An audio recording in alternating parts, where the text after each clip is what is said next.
Hi guys, I'm your host Adishri and this is Past the Pleasantries, the podcast where we ditch the awkwardness and talk all things periods. From pads to policy, stigma to solutions, let's break the silence. Join us in conversations that matter. Hi, I'm Katie Bowen-Viner. I am currently a social policy PhD student at the University of Bristol, and my PhD focuses on troubling two education policies in England that seek to address menstrual stigma, and that's relationships, sex and health education, and the free period products policies.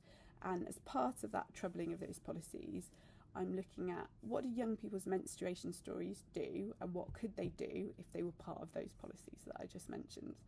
So the government have said that those policies are crucial to addressing menstrual stigma, and I'm just interested in that sort of statement because those policies frame teachers as knowledge givers and product providers and potentially overlook quite a lot of the menstrual activism that I mentioned previously that has largely been led by young people across the world. Not only young people, but there have been a lot of young people involved in that menstrual activism. Was it with you that I was discussing the girl that started? Yeah, the hashtag free periods Yeah. campaign. Yeah, so Amika George. Yeah. Yeah, so that's a great example of a young person being very much at the forefront of a campaign, a political campaign, actually making difference. So I find that's interesting that that has happened and has inspired quite a lot of policy changes, that sort of youth activism.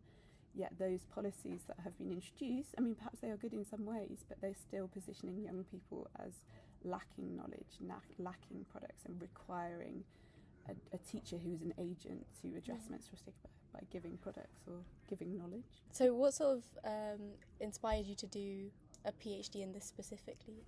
So I suppose mostly my experience of being a secondary school teacher. So I used to be a teacher in Bristol and in London, and I taught a lot of pupils, and there were many occasions where usually girls, cisgender girls in my form groups didn't have menstrual products and used to ask for them from me as their form tutor.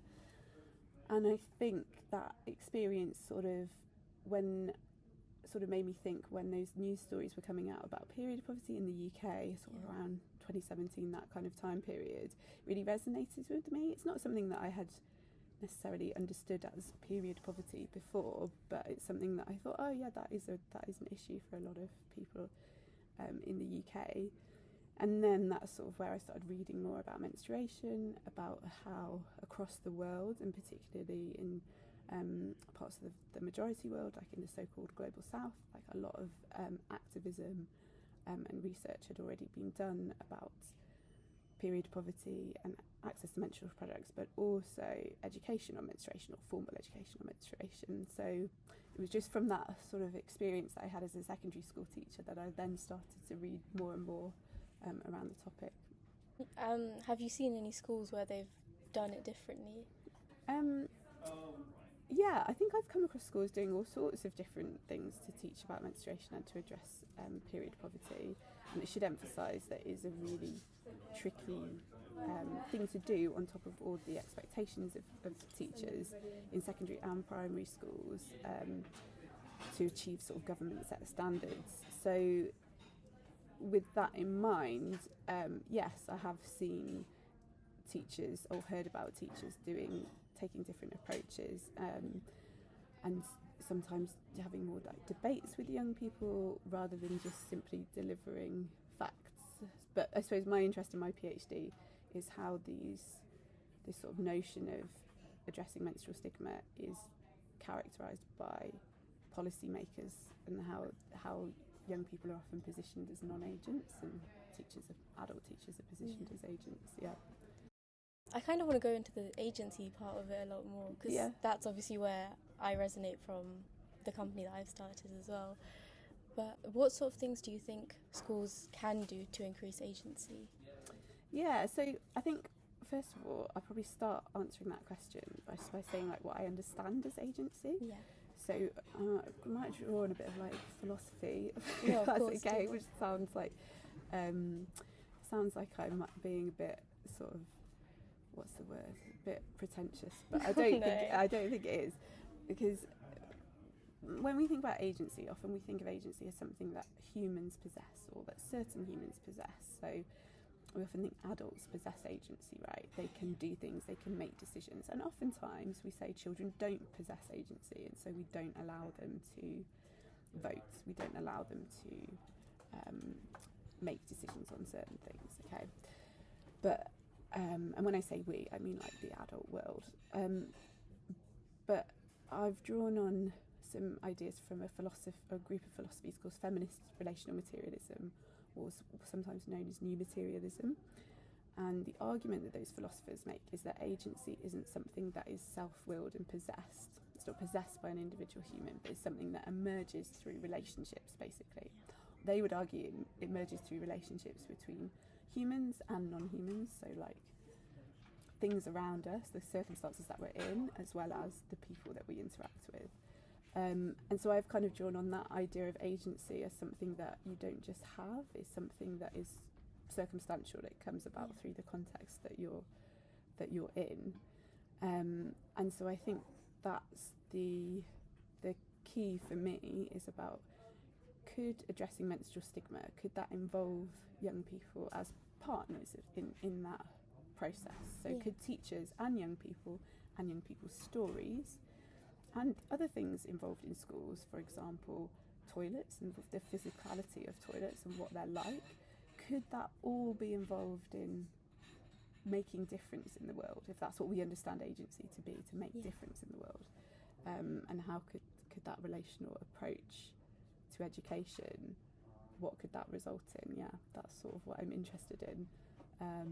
So I don't think agency is just something that we have or we don't have, it's a sort of emergent, Is there anything you do want to talk about, because we can just lead it in that direction? I could talk about like young people's stories and like what, so should I tell what I actually did in my research? Yes, please, Yeah, so in my research, like I've done quite a lot of different things. So first, one of the things I did was look at education policies in England and the history of education policies since 1928, so documents that were written, and I was see how has menstruation been conceptualised and how have young people been conceptualised. And it is kind of interesting, because often we hear this narrative like schools don't teach about menstruation, but I kind of think, well, what does that mean? What do you mean by that? Because actually there have been policies since 1956, like written down policies that have advised schools to teach about menstruation, right? So that has been going on, but menstruation's generally been conceptualised as a biological process that needs to be taught about in a sort of way that teachers impart biological knowledge to young people. So in that sort of conceptualisation of menstruation, young people have then been positioned as the inert learners of menstruation, the people who like receive knowledge, and teachers are always positioned as the agents. I find that kind of interesting that hasn't really changed in that really long period of time. Yes, what is taught, what these policies say does change. So there's a policy from the 1970s, a policy document, advice on teaching about health education, which framed, like really sort of emphasised some stereotypes about menstruating girls, which perhaps isn't the sort of saying that they I can't remember the exact quote, so maybe that's not a great bit of the interview, but sort of like emphasising stereotypes of girls and saying that they might become erratic or something like that. I should find the quote for you. But that hasn't necessarily continued to today. But that idea that young people are just the receivers of knowledge has been continuous for that time period. And even though there's been a lot of activism on period poverty and menstrual justice, I don't think that has really changed, that young people aren't really seen as collaborators in learning about menstruation. And the reason why I think that's so important is partly because of what happened in my sort of work with young people in my PhD. So I went into 2 schools in the southwest of England, and I worked with 15-year-olds who I basically just asked them to tell stories about menstruation. We had a series of workshops, 5 workshops in total, and young people would tell stories. they brought in objects to tell stories with. And we'd have these open discussions, because what would happen is I say, right, tell your story. It's not like I sat there and I did an interview with each person and made everyone else be quiet. When people would share stories, someone else would share another story, and there would be this big discussion about sort of issues that are connected to menstruation that aren't just about the biology. So lots of young people spoke about gender, and particularly gender identity, and their experiences of menstruating in school, for example, as non-binary and or trans pupils, and that opened up like quite a lot of big discussions where people were giving different opinions and challenging kind of quite common stereotypes about menstruation, and I think that was a really important and interesting thing to see, and perhaps that approach of telling menstruation stories could, lead to all sorts of discussions around issues to do with consent, issues to do with gender, all sorts of things that are tied into discussions around menstruation. Even on our Instagram channel, we've got sort of like a series going on where we ask girls to talk about sort of their stories to do with periods.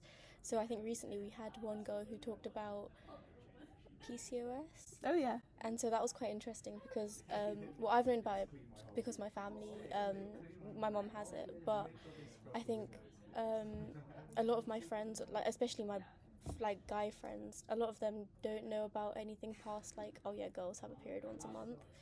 And I think you mentioned that those conversations that you had, they were girls and boys mixed. Yeah. And so I think that's quite important in discussing sort of more than just you bleed once a month.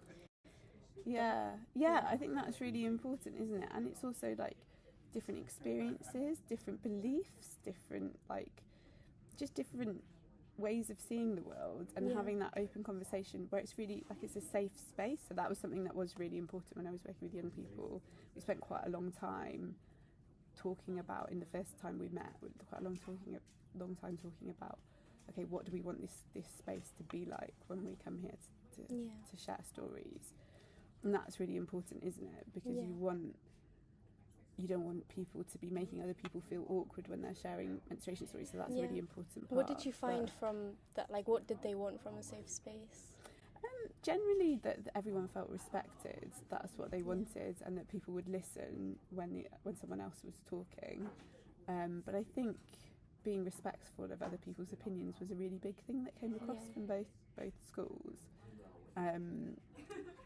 Straight away that's the kind of thing that they said, and actually they did have different experiences and different opinions, but I think that process of doing that at the start helped them to work together and to kind of present different perspectives in a respectful kind of way.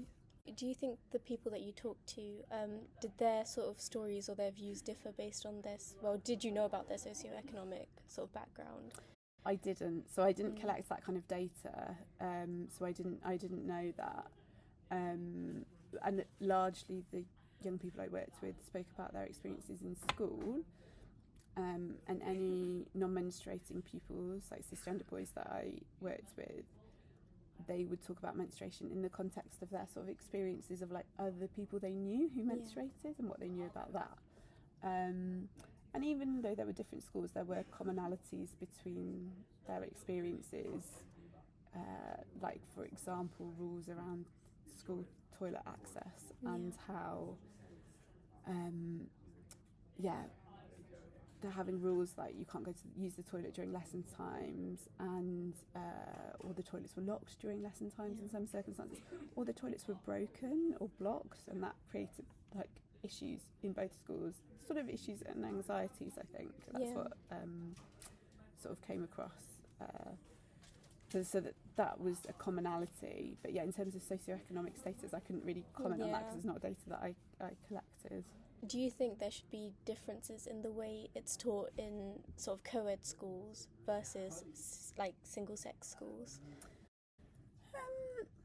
I think how I'd respond to that is you've always got to think about the kids who are in your classroom, right? Yeah.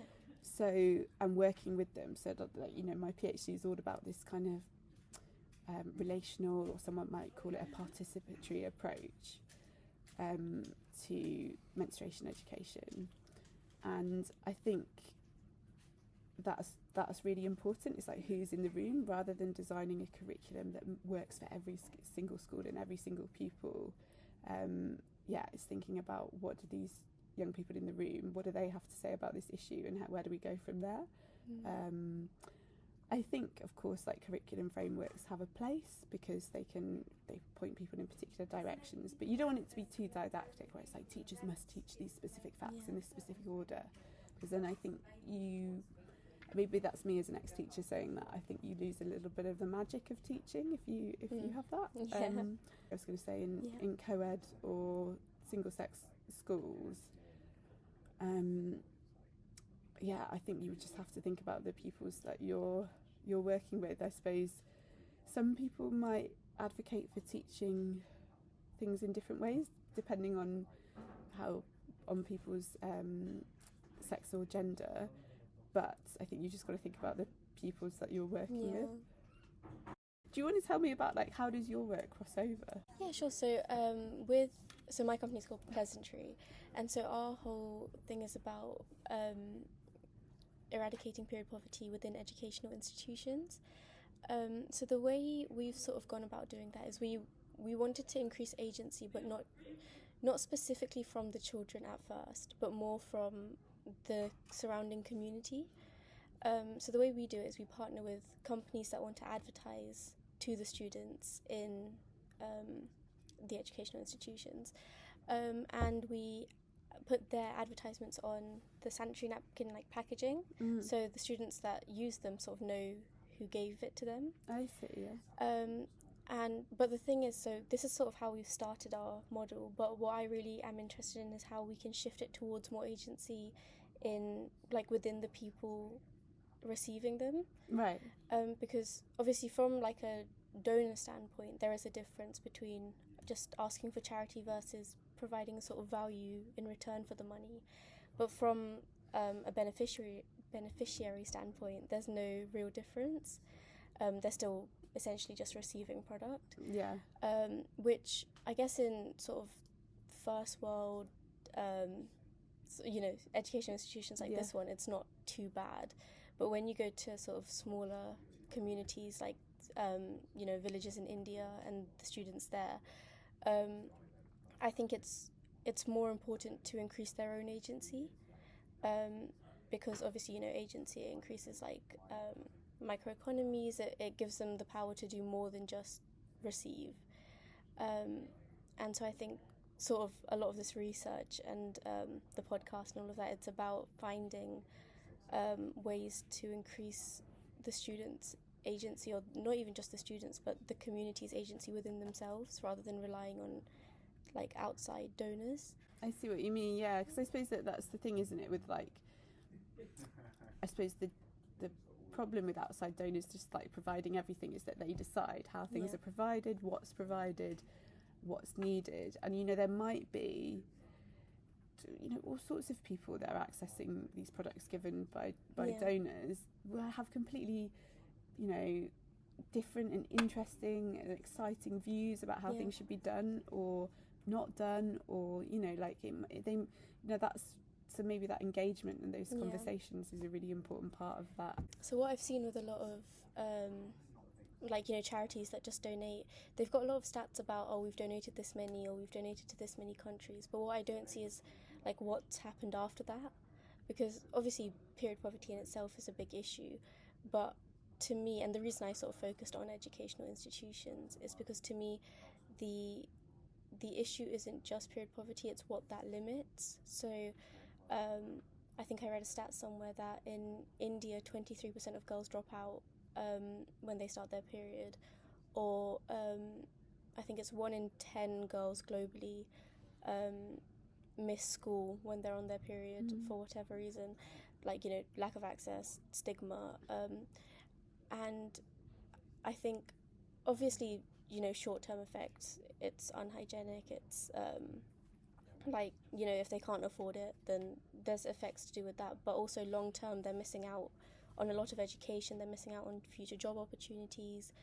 I think they're missing out on creating their future, which to me is why I wanted to focus on educational institutions specifically. Okay. But yeah, no, I mean, I love your work to do with like how students should be involved with their own sort of teaching, because I think beyond just menstrual education, I think it's important in sort of all aspects of like learning. I think passive learning, like what is your opinion of passive learning in general? Yeah, I suppose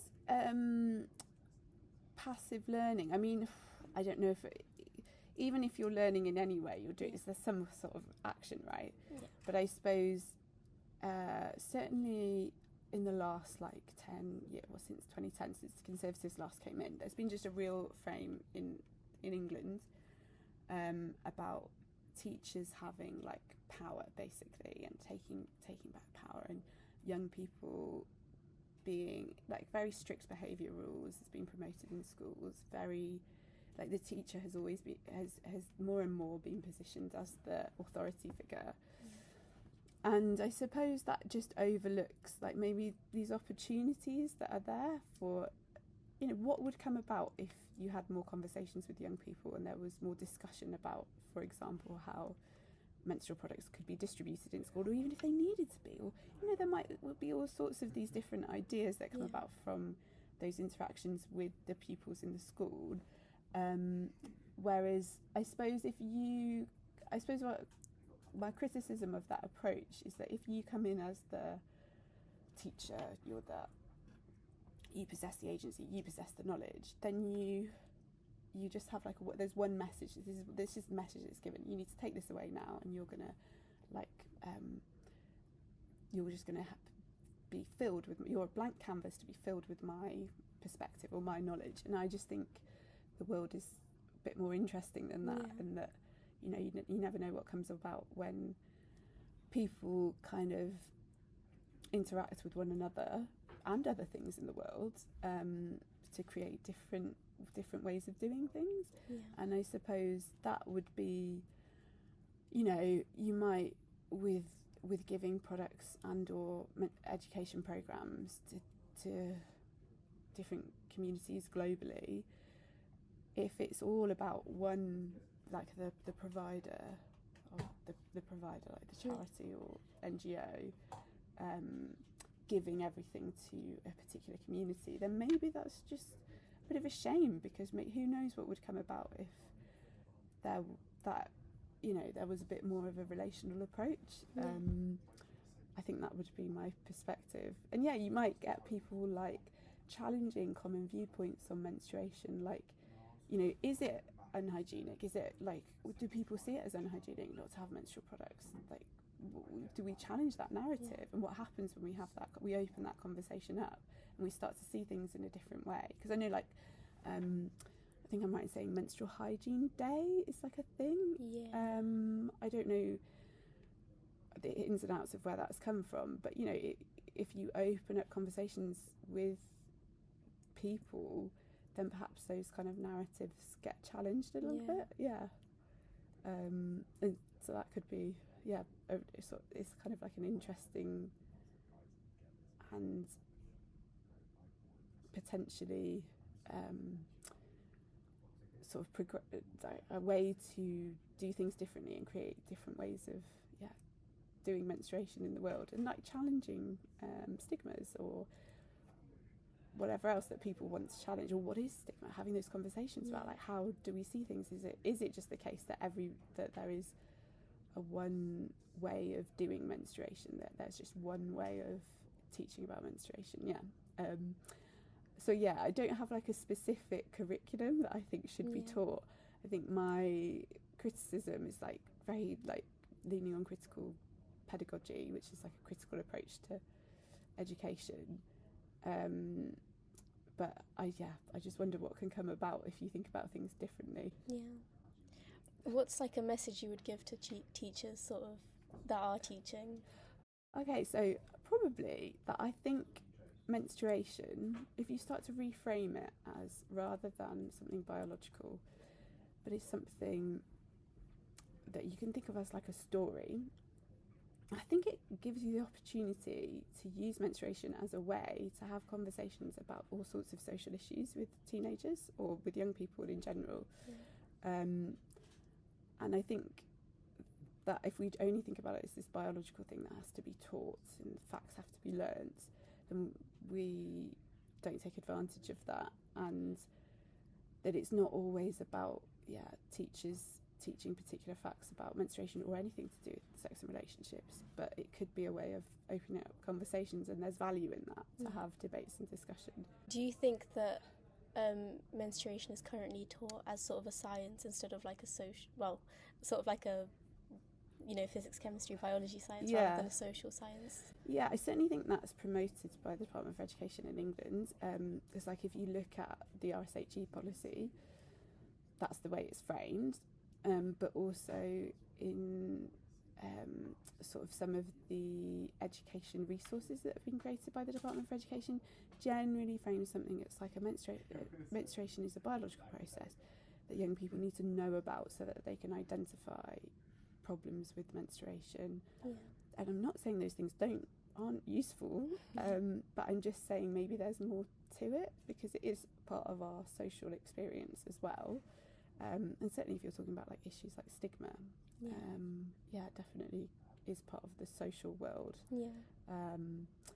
So I think that's really important. And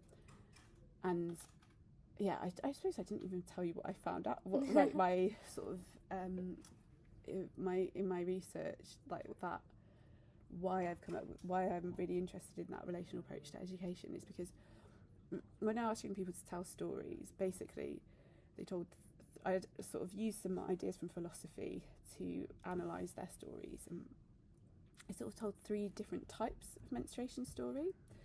So that looks quite common, right? So if you think about it in the world, you've got like stories like tragedies, rags to riches. There are these types of stories that people like often tell. So I noticed that they told similar types of stories about menstruation. So there was particularly a gender division narrative.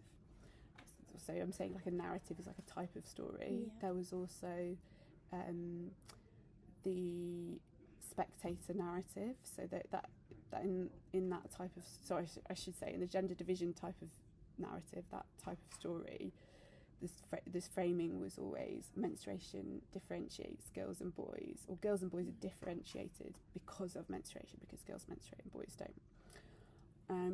And in the spectator story, it was always like, some people experience menstrual inequities, but not me, not the storyteller. Someone else, menstrual inequities like period poverty, stigma experience, but not by me.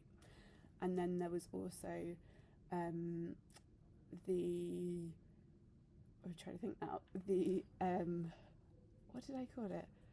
Oh, the personal struggle narrative, which was where young people were basically saying menstruation is a struggle. So if you struggle, you end up lacking. Sorry, if you menstruate, you end up lacking something. And this kind of like brought young people together. So they would often say, "Oh, menstruation is so difficult because it makes you lack sleep. It means you can't go to it's a real struggle when you can't go to the toilet when you want to in school." So there was like a real struggle, and that kind of like brought young people together. But what I also noticed, that there were those sort of types of stories that people told, was that sometimes those stories would get disrupted. So all those types of narrative would get disruptive. So someone would tell a story like, for example, there were some trans boys who were talking about their experience of menstruating in school, and that disrupted the narrative assemblage, where it was saying girls are different from boys because they menstruate, because within their stories that challenged those ideas, and then that opened up these discussions with the young people in that group. And also with that spectator story, it was like only other people experience period poverty and menstrual stigma. There were a couple of stories where young people were talking about their own experiences of issues around stigma or lacking menstrual knowledge, and so it sort of challenged that idea. So I think that's the sort of point, is that if you have these discussions with young people where you invite them to tell their stories, it's not like they just tell their stories and you're like, great, that's wonderful. It's so interesting when you share stories, because these types of narratives, they flip and change and they get disrupted, and that's what's kind of exciting about teaching, I think, is about creating new ways of seeing the world, creating new knowledges. But just to say, it sounds really interesting, your work. And are you doing anything at Bristol University? So the first we're currently doing our first project where we distribute sanitary napkins, and it's actually a Bristol-based company that's donated. Well, I say donated. They've given us £1,500-ish, and that's going to be used to provide sanitary napkins in the University of Bristol. Oh, cool! So, that's cool. So it's going to be all across the campus. So I think we're currently focusing on the student accommodations, because we were like, a lot of the campuses, like, so for example this building, they're allowed, well, every building is allowed to have their own budget for it. Oh, so they do it anyway. Yeah, so a lot of students, if they've asked for it, then they give it. Supply is here and there, but overall they are sort of provided, whereas in student accommodations, obviously that's sort of their own. I see, yeah. So we're trying to get them there first, but we're also going to do a donation drive, just so that people that aren't in accommodation, well, student accommodations can still receive them. Yeah, that's great. And that's like, well, you know, maybe we'll live in a world one day where those things will just be provided in all public spaces, like toilet rollers, right? Yeah, I do discuss it. I recently submitted like an assignment, and in there I did discuss, I was like, if we went to a bathroom and there wasn't toilet roll, we would have a big issue with that. But something equally as natural, just because half the population doesn't experience it, is suddenly not as important to have everywhere. Because I was like, you don't expect people to bring their own toilet roll with them, so why other things? Yeah. So I mean, maybe that's the way things are going in the UK. I think things have changed quite a lot in the last sort of 10 years, certainly from all that activism, of which, like, Amika George that I mentioned earlier was really at the forefront of that in the UK and across the world, like the amount of work that's been done.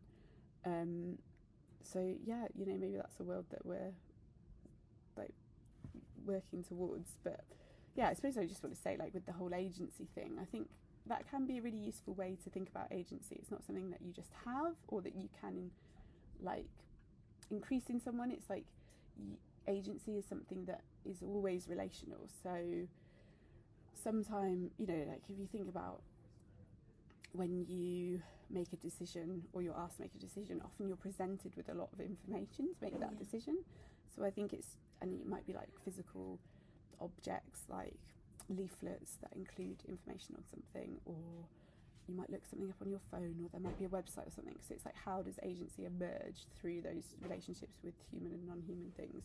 And that might be a useful, I don't know, it sounds very like philosophical, but it might be a useful way to think about agency and the kind of work that you're doing. Yeah, no, it might be quite interesting to see how people would interact with the products in general, and like, you know, like as with your research about the educational side of it, see how they sort of interact with different mediums of information.